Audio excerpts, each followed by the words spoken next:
I still can't tell you if I made the right decision or not, even after all these years.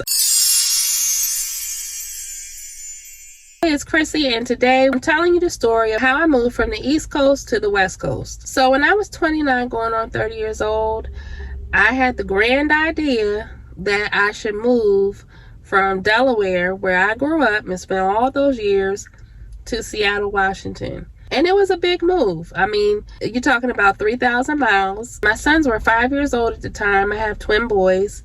So it didn't just mean I was moving me, I was also moving them as well. And all of my connections and family were in the Delaware, Philly, Virginia, and Maryland areas. So I didn't have any connections in Washington when I moved. But at the time when I was 29, 30, I was working at the courthouse. I was actually a court reporter for family court. I loved that job. One of the best jobs I've ever had. I met someone who lived in Seattle. We were great friends at the time, and they asked if I wanted to visit Seattle. And I said, okay. Seattle wasn't someplace that I felt like I always wanted to visit. It never really was on my radar, but I was a little curious. And I was like, sure, it's my birthday. Why not? Why not go somewhere nice and new and see what it's all about? So I flew out to Seattle, and when I got here, I fell in love with the place. I was like, the nature, Mount Rainier, everything was just nice and sparkly and fresh and clean. And I was like, oh my gosh, this is the best.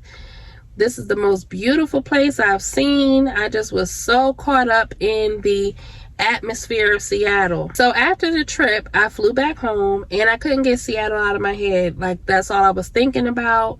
I go to work, I'm thinking about it. I was at home thinking about it. I started to feel like I was missing the place.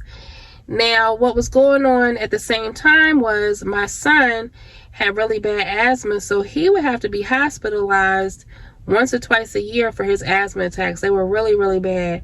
And at the time, the doctors wanted to give him this black box medication, and I was uninterested. So I somehow got the thought in my head one day that I wonder what the air quality is like in Seattle. I wonder what it's like for people with asthma to live in certain parts of the country. So I found this asthma and allergy map that says Seattle actually was one of the best places to live if you had asthma, because the air quality was so good. And I have to say that when you're out here, the air does feel fresher and clean. So when I had that information, I don't know. I can't really remember how I leaped from that to let's move, but I ultimately made the leap to let's move to Seattle. So I decided to pack up everything I had and get in my Honda Civic.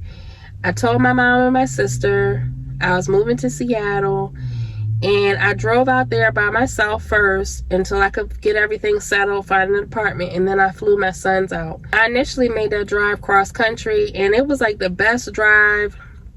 Yes, I was by myself driving cross country.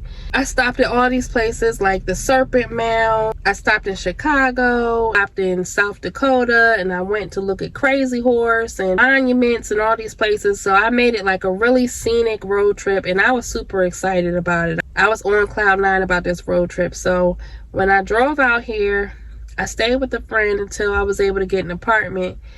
And in between that time, I flew my sons out, and they started kindergarten. So that first year of being in Seattle was great. Like, I loved it. We actually had this bunny.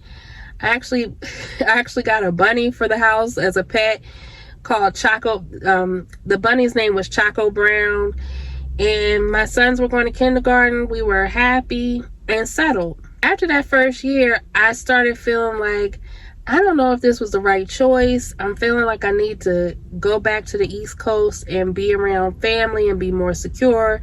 I didn't feel really secure with my surroundings. So ultimately, I made the decision to move back. So we moved back. It was before Christmas time. And my sister flew out so that we could drive back all of us together. So this time, it was me, my sister, and my two sons in the car. And we all drove cross country again, but we went a different route this time. We actually drove south down through Northern California and then across country.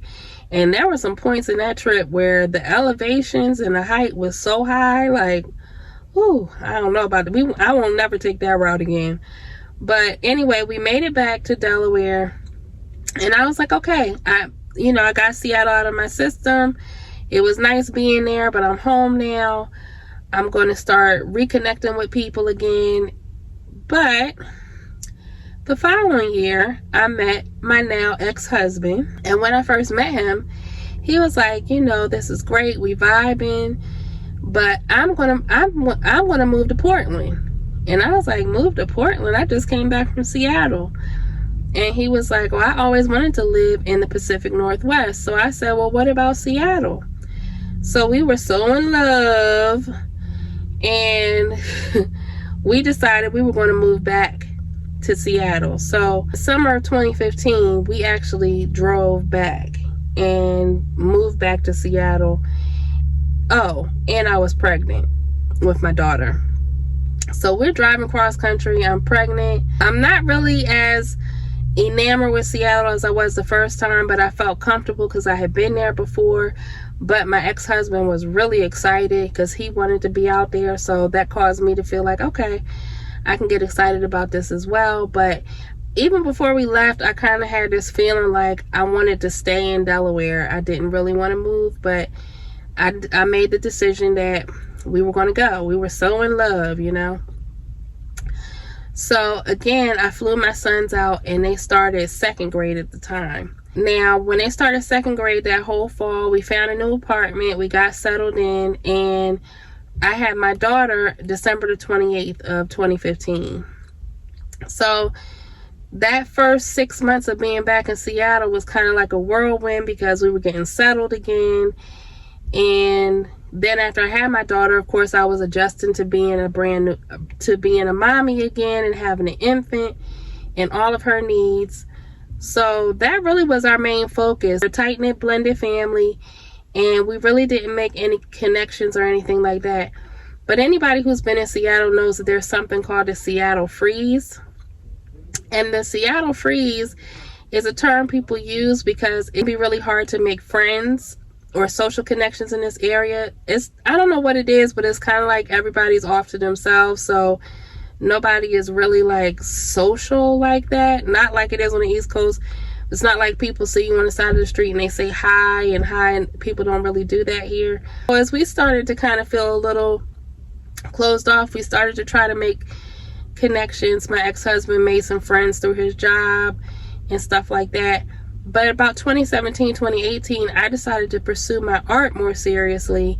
And I got into this gallery, and through that, I made a lot of connections and friendships in the artist community, which was really nice. So I was pursuing my art from like 2017 to 2019 really seriously. So because I was able to make those connections, I didn't feel like I missed people as much back home as I did previously. So I still felt good about living in Seattle. It is 3,000 miles basically.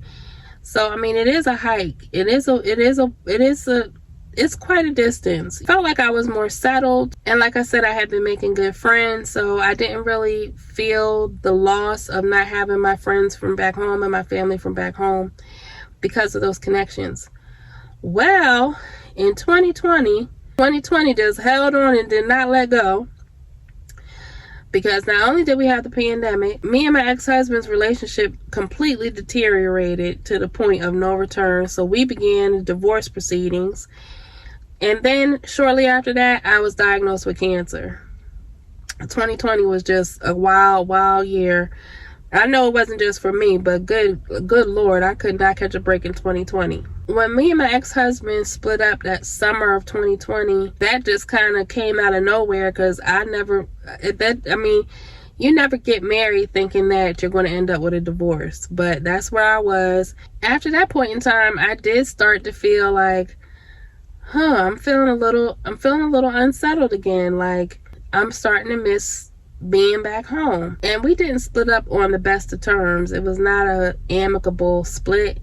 So all of that was really weighing on me. I had to start treatment once I found out I had cancer. So about 6 months after that, in December of 2020, I started treatment. It was just me and my 3 kids. We were rocking it out. We were doing what we had to do. My mother came out. My sister came out to support me. So I still did have that great support system. Thankfully, they were able to come. And then shortly after that, I met my new love. And that relationship has been really great, so I'm thankful for that. As I reflect on the last couple of years, 2021, 22, and now 23, it's hard to believe that it's been 10 years since I have made the decision to initially move to Seattle. That 10 years went by really, really fast. Again, I can't tell you if I made the right choice. I do know that I would not have met the people that I know now had I stayed in Delaware. I wouldn't have made the friends that I now know. I wouldn't have had the same experiences that I now have if I stayed in Delaware. But if I were to go back and say, would I make the same decision?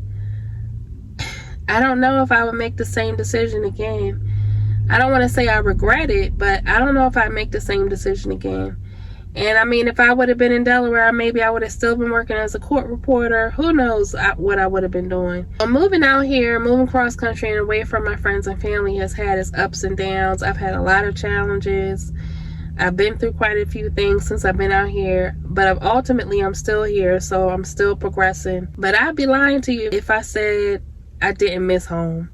I do miss Delaware. And that's something, when I lived in Delaware before, I never thought I would say I miss Delaware or I was homesick. That was something that I never would have even thought in a million years that I would say, because when I left Delaware, I was ready to leave. And you know, I thought I was grown. You know, you couldn't tell me nothing about moving. I just knew I was making the right decision. So I've learned a lot. I've met new people. I've had new experiences. Seattle is a beautiful place. It's very beautiful.